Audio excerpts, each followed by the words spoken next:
Detours, brought to you by Sports and Spokes, the magazine for wheelchair sports and recreation. In 2010, Ryan Baker and Bill Lundstrom took a shot at starting a wheelchair lacrosse league on an outdoor basketball court in San Diego, California. Equipment was sparse, and the initial group that came to play was small. Fast forward 15 years, and wheelchair lacrosse has grown to 14 teams nationally, in part due to the dedication and leadership provided by President of the league, Shawn Maloney.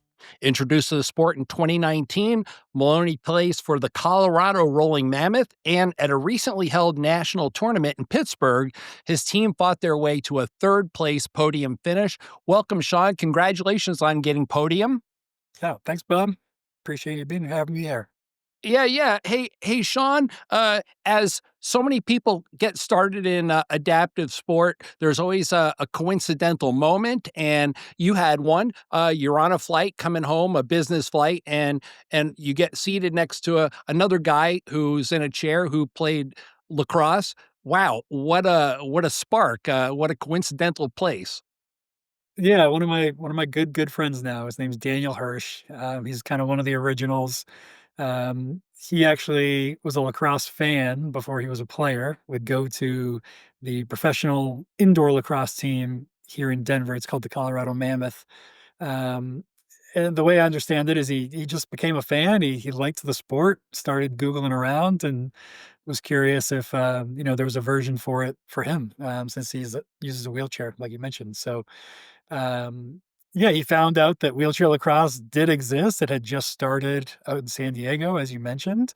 And so he got in touch with those guys, and he was really one of the driving forces, along with a guy named John Vilka, to start the program here in Denver. So I was fortunate to meet him, and I knew the team existed. I was a little hesitant to try it, for several reasons.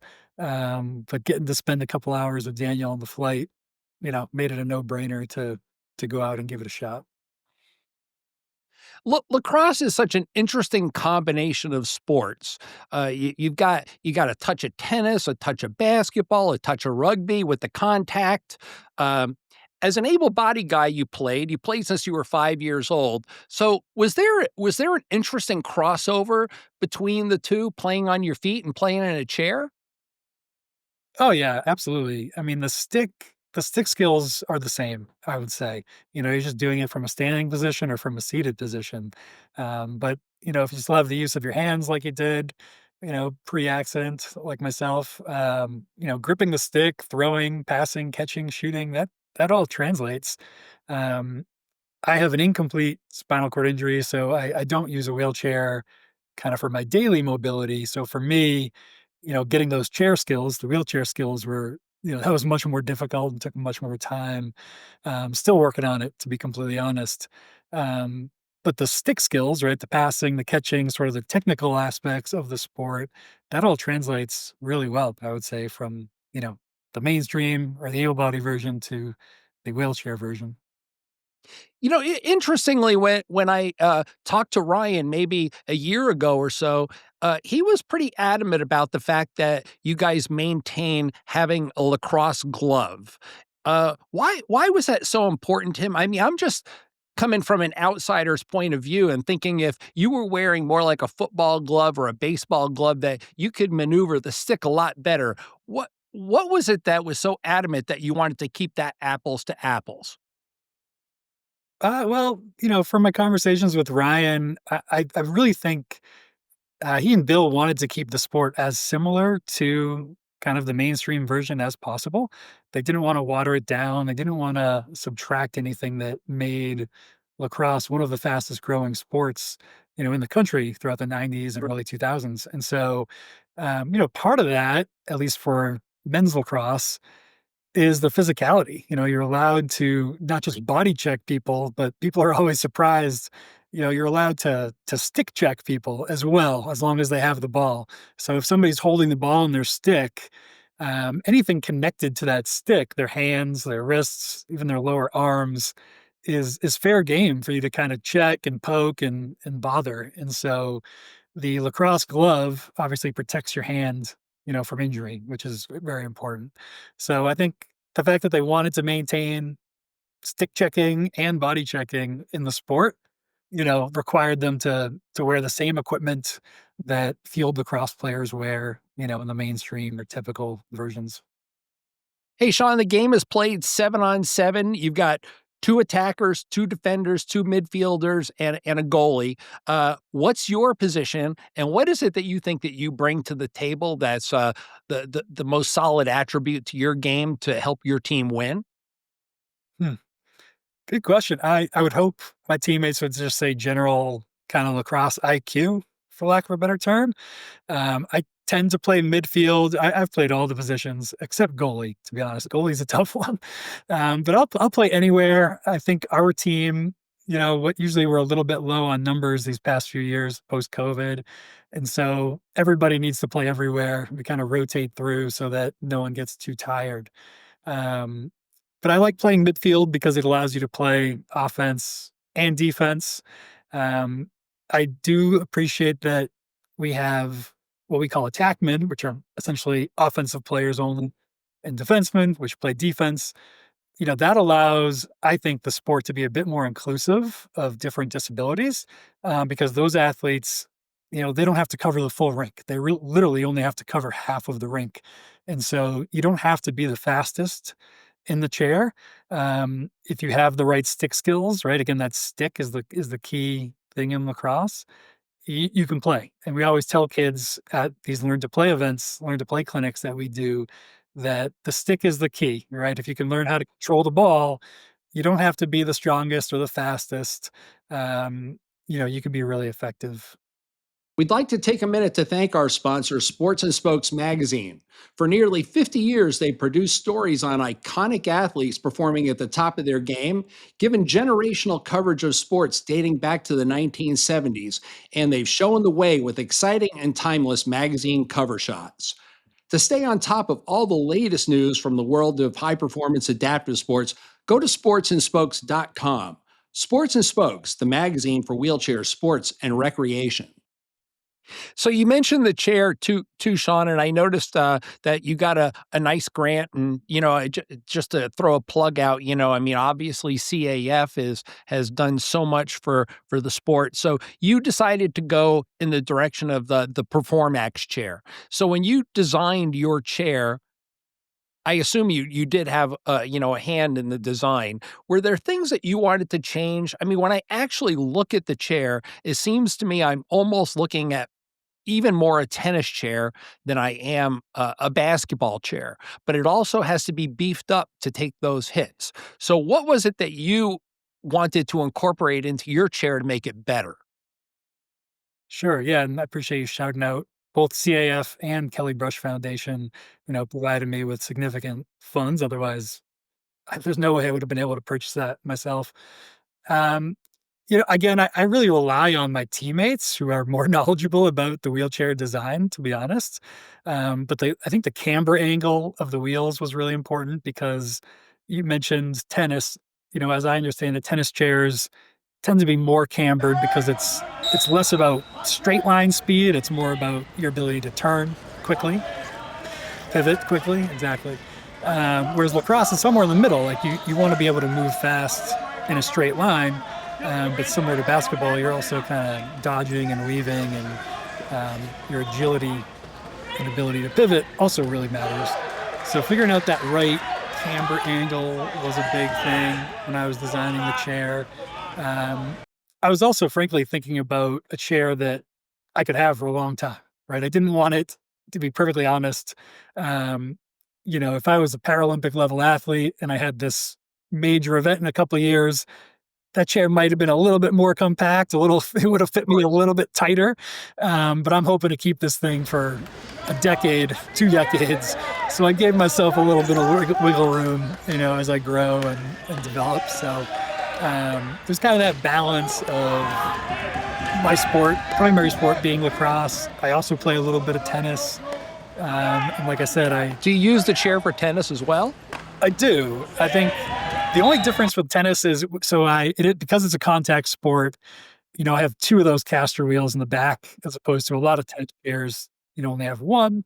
And that just helps me stay upright, not get knocked over too many times on the Of lacrosse course. court. So, um, yeah, it's just that balancing stability versus speed versus agility. And like I said, I had some teammates who used Perform Max. I liked that it was built here in the States.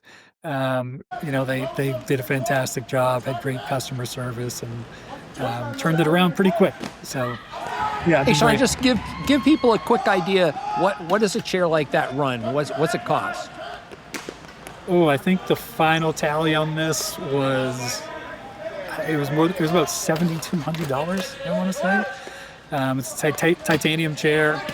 You know, we got some nice tires. We got some carbon fiber. So it's not the most expensive, but it's also not the least expensive. It's kind of somewhere in the middle. Way You're way probably up above there than me. recreational. Yeah, exactly. Hey, Um, hey, hey, Shawn, I want to address a couple things because it was kind of funny when I was reading that. You said I raised my hand and now I'm president. It's funny how organizations seem to always clamor to people who are of high competence. So obviously you are.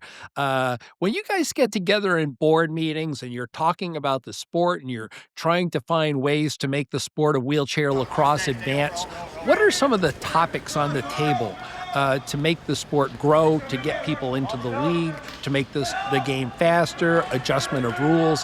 What are the primary issues that you guys are concerned with and focus on? I mean, you really nailed it. It's all of the above. Um, for us, I would say the needle that we're constantly trying to thread is between continuing to grow the sport and make it as easy as possible for new teams and new athletes to get started, um, but also balancing kind of fairness to the teams that have been around for a while, right?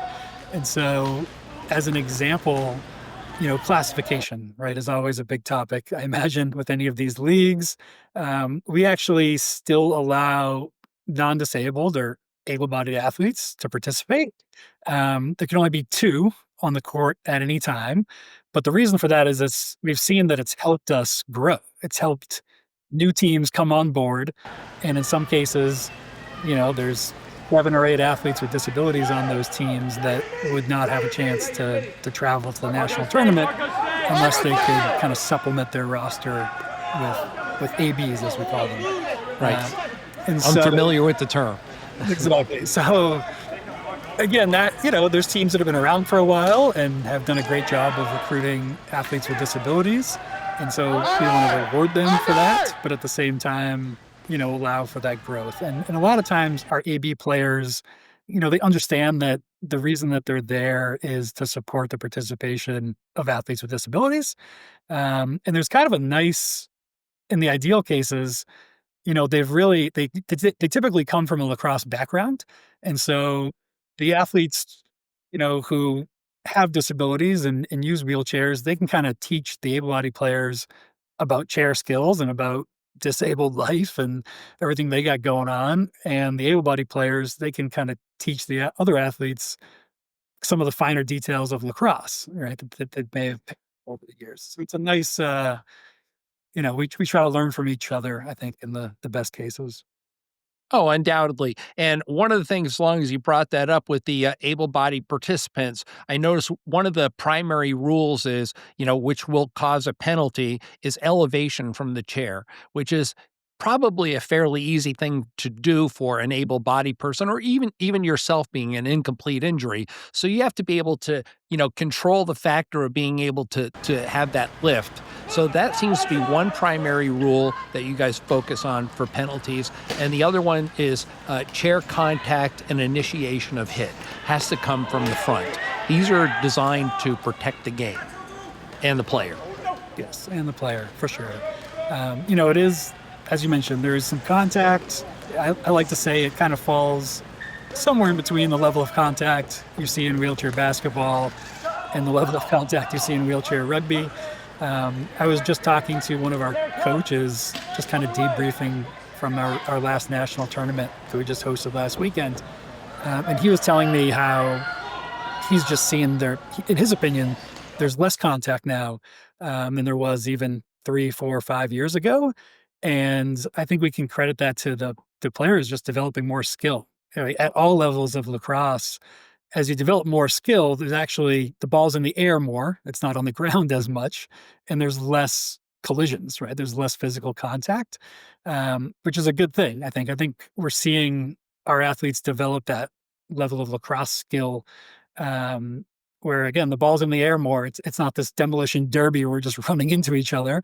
There are still collisions, and certainly some of our athletes are really drawn to that aspect of the sport. And chairs do tip over, people are always surprised to see that if they're not familiar with wheelchair sports. But we want to limit. Yeah, seeing guys in wheelchairs on the ground always does concern people. Yeah, sometimes, we have to train our officials, and we emphasize, like, this is part of the game. They're not fragile. They're not going to break. But if they're in a dangerous position, blow the whistle, was safety first, obviously. But yeah, I think, as you mentioned, as long as that contact is in front of the axle, we find that the injury rate is pretty low. When chairs start flipping backwards or directly to the side, that's where you get a little bit more nervous about, head injuries, shoulder injuries. But again, I think we've got great medical support. We always have athletic trainers at our events. I was just going through some of the injury reports that they provided, and it's pretty safe. We don't see, knock on wood, some of these major injuries. So. Well, Shawn, you're the prez of USA Wheelchair Lacrosse. You're doing a really great job. 10 years in, you're definitely doing good things. And just keep moving forward. I look forward to seeing what's on the horizon. Thanks for coming in, man.